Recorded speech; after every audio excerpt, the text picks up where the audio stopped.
Trying to get to the 33. Cousins floats it. Pitts is wide open. Flag is thrown. Pitts is in for the touchdown. Blindside hit. That's Jonah Williams singled up and all day long. You give pass. Caught.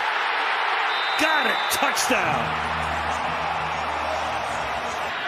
Stafford deep downfield. He's got Cup again. Doesn't touch anybody. Perfectly legal. 4th and goal. Penix. End zone. Touchdown. Held on to by Kyle Pitts. We some Indiana moves. We some Indiana moves. We some Indiana moves. I'm an Indiana move. We don't take 1, 2, 3. We make the f***ing rule this time. No more talk. Just win. Let's go. Yeah. Touchdown. I-N-D-Y. Anthony Richardson.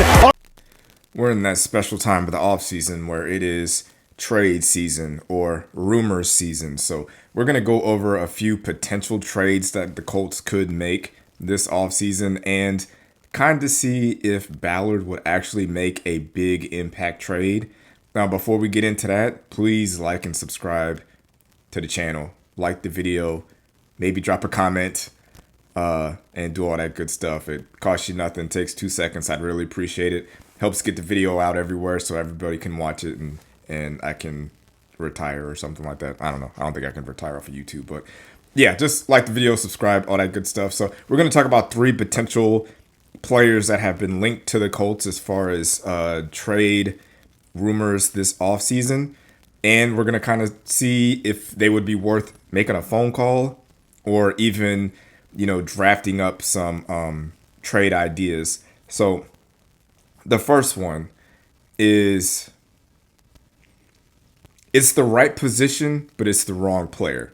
So as we all know, the Colts had one of the worst tight end rooms in the NFL, like probably the worst. You can't probably name a less productive group of tight ends in the NFL outside of Indianapolis.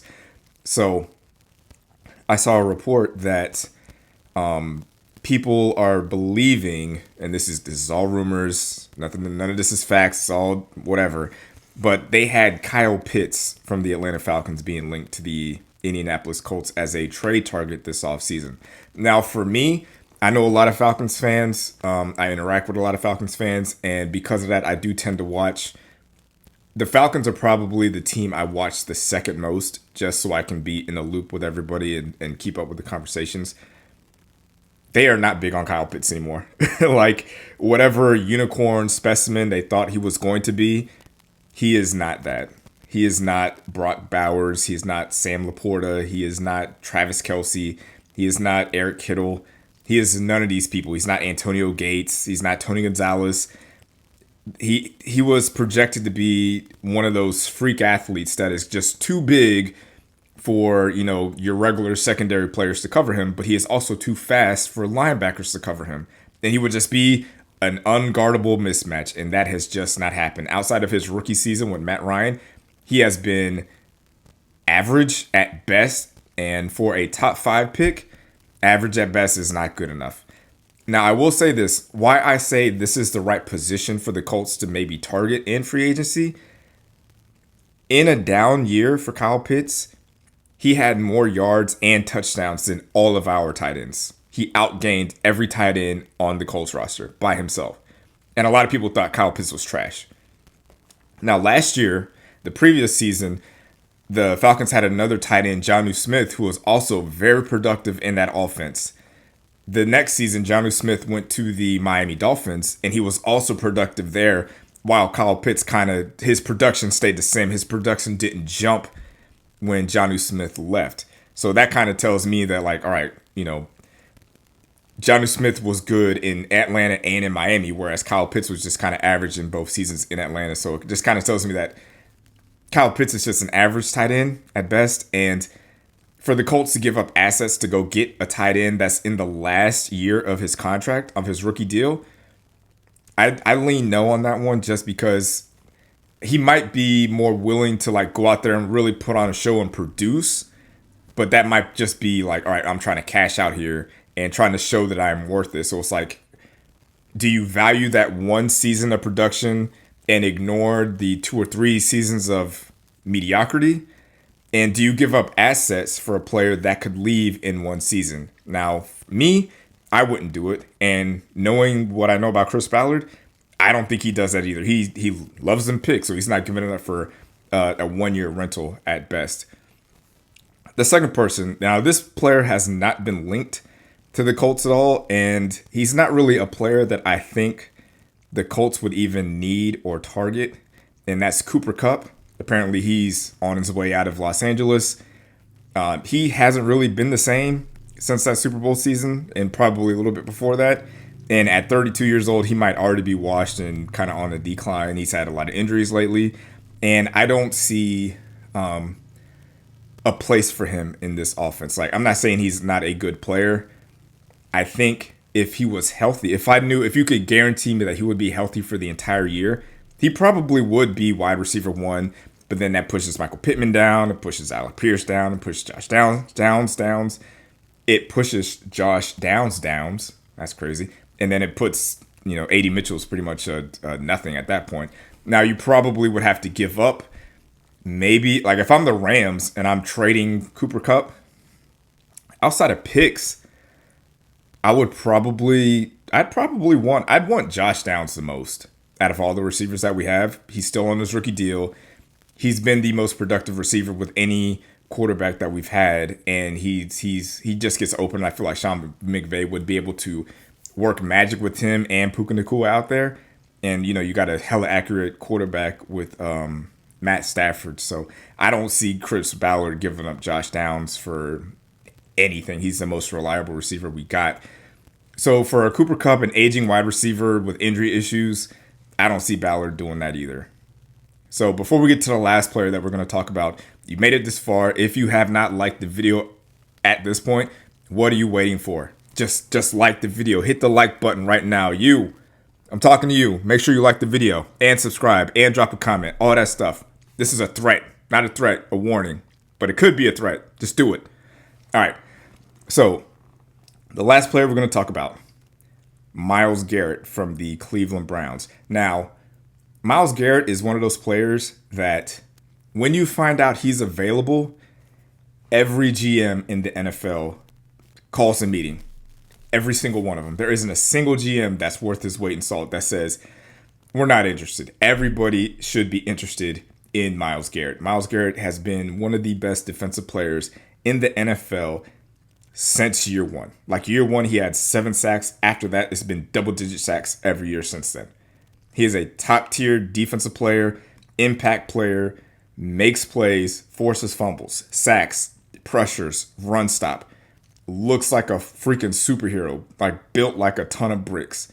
That is a defensive player that you can build a defense on his shoulders with. Like he is that elite of a player, an athlete, and appears to be a solid dude and a leader. And he just wants to win, basically. So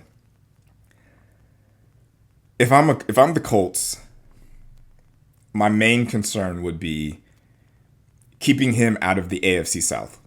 And if Myles Garrett is as focused on winning as he says he is, he's clearly not going to go to the Titans, even though I think the Titans have a great defense when healthy. Adding Myles Garrett just makes them better. Like that's the kind of player Myles Garrett is. You add him onto any defense, that defense gets better. Now you can go look at the advanced metrics or stats or whatever of the Cleveland Browns defense since he's been there. You look at where they are with him. If you take him away, they are worse. It's just factual. Like there was a year where they were like the 21st ranked defense in the NFL.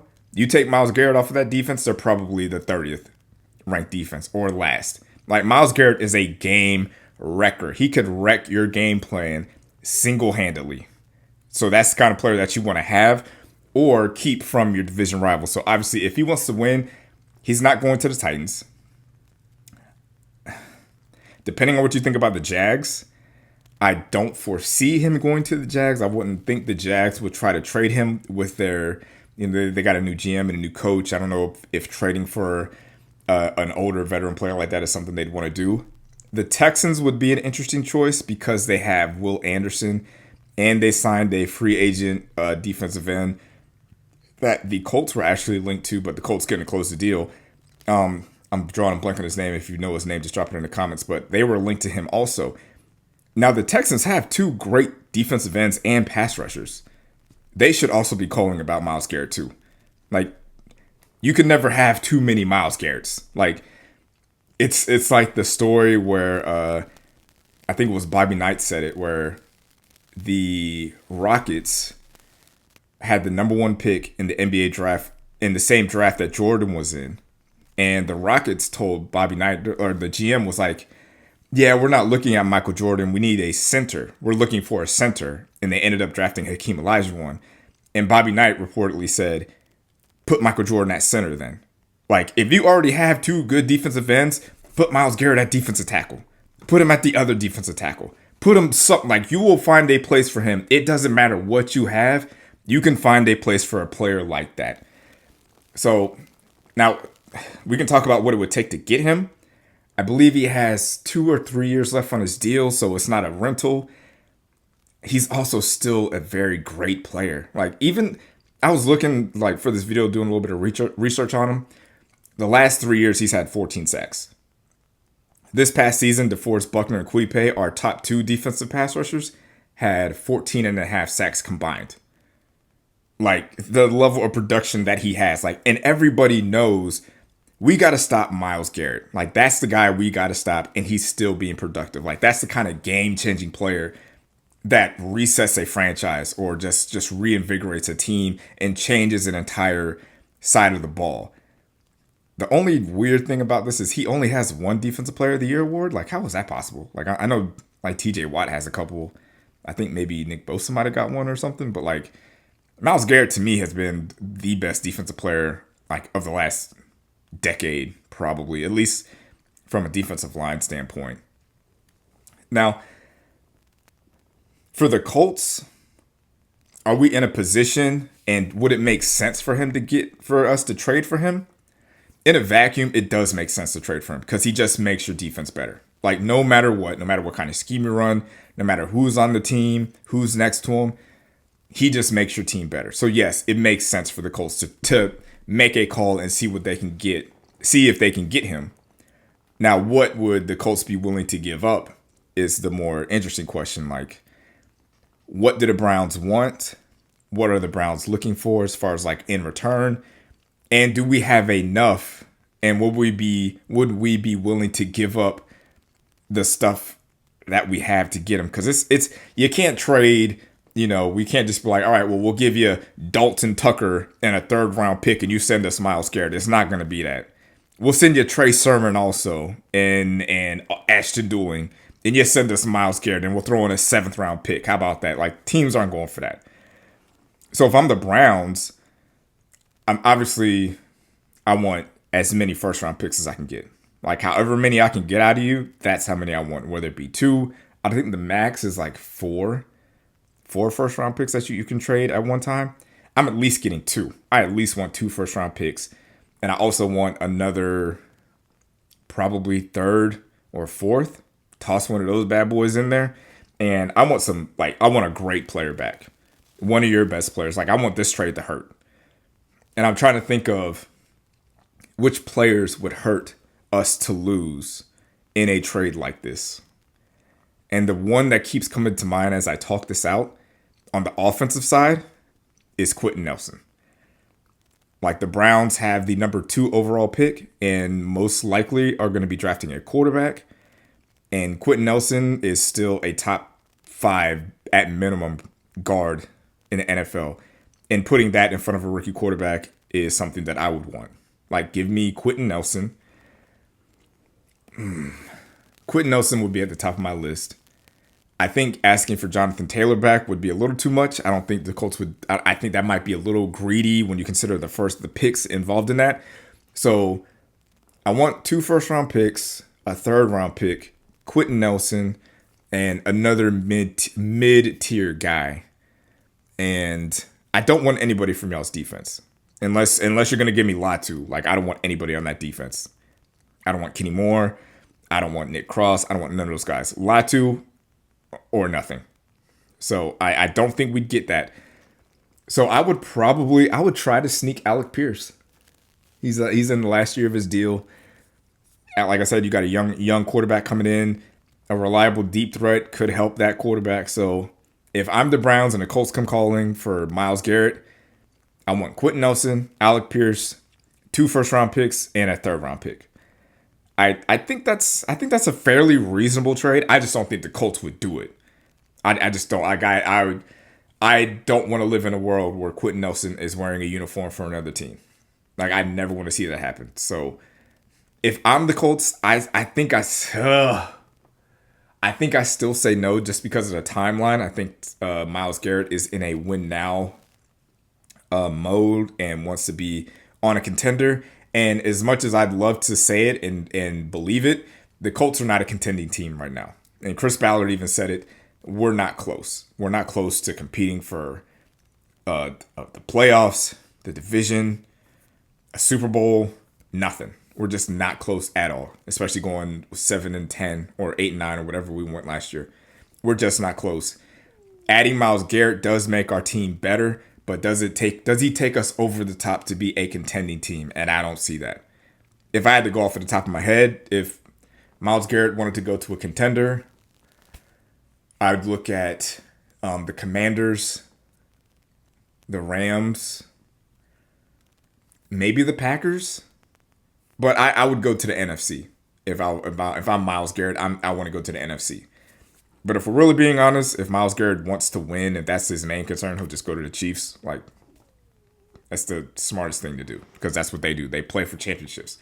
Every season they get to the championship game. So if that's your standard, if you want to win, go to the Chiefs. So those are the 3 players that are, well, 2 of them are kind of linked to the Colts. And one of them might just be just a made-up thing. Or actually, all these might be made up. Who knows? But either way, let me know what you guys think. Should the Colts make a call about Kyle Pitts, Cooper Kupp, or Myles Garrett? Would you make the trade? Do you want the Colts to make a trade for him? Let me know in the comments. I'll see you guys in the next one. Peace. Thanks for watching, babe. Make sure to like this video and subscribe to the channel.